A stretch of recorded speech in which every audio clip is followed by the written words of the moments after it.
আসসালামু নমস্কার। আমি আয়ানোর হতভাগা পিতা মঞ্জুর ইসলাম বড়বইয়া। আয়ানের এই মর্মান্তিক মার্ডারের পরে সর্বস্তরের জাতি নির্বিশেষে বিভিন্ন সংগঠন, সংবাদ মাধ্যম সবে যেভাবে প্রতিবাদে গর্জে উঠে আমাকে দ্বারে সাহস জুগিয়েছিল, যার দরুন আজ আমি জীবিত। নতুবা এই ঘটনার পরে আমি মারা যেতাম।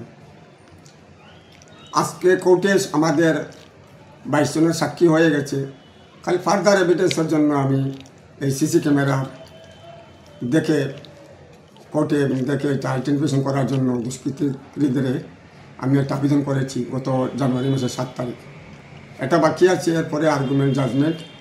আমি রাস্তায় বের হলেই অনেকে আরক্ষী থেকে শুরু করে বিভিন্ন সংগঠনের বিভিন্ন মানুষ আমাকে প্রশ্ন করেন যে এই কেসের অগ্রগতি সম্বন্ধে। আমি সবসময় সদুত্তর দিতে পারি না, কারণ যখন প্রশ্ন করার সঙ্গে সঙ্গে আইনের স্থিতিগুলো আমার মনে এসে যায়, আমার খুব অসুবিধা হয়।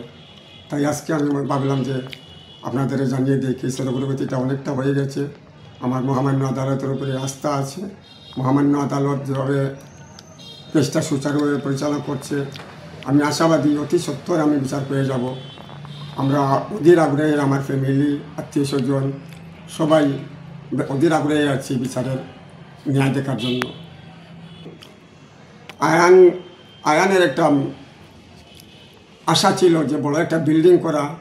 অনেকের বিল্ডিং দেখে বলতো, আব্বু আমরা কখন বড় বিল্ডিং বানাবো।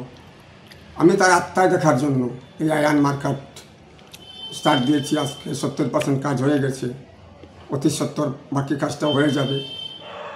এই মার্কেটটা করতে আমার অনেক কষ্ট হয়েছে, আমি লোন নিতে হয়েছে, অনেক কষ্ট করে কাড়া করছি শুধু আয়ানের আত্মার সন্তুষ্টির জন্য।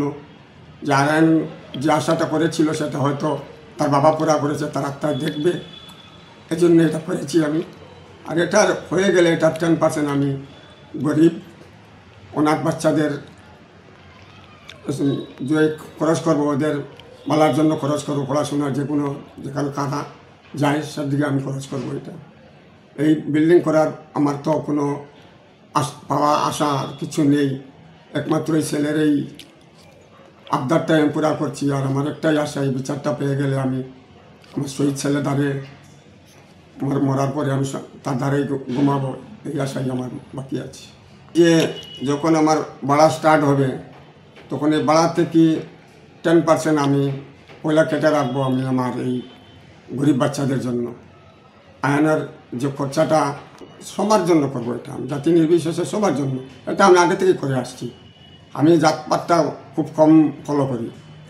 আমি জাতপাতটা নিয়ে চলি না, আমি মানুষত্ব নিয়ে চলি, ইনসানিয়ত নিয়ে চলি। এটাই আমার মুখ্য উদ্দেশ্য। আমি জাতি নির্বিশেষে এই 10% দিব, কারণ আয়ান হত্যার পরে জাতি নির্বিশেষে প্রত্যেক লোকে আমার পাশে দাঁড়িয়েছিল। প্রত্যেকে আয়ান মার্ডারের পরে যত লোক মানে কাঁদছে, যেটা মানে ইমাজিন করা যায় না, কত লোক রাস্তায় বেরিয়ে প্রতিবাদ করেছে।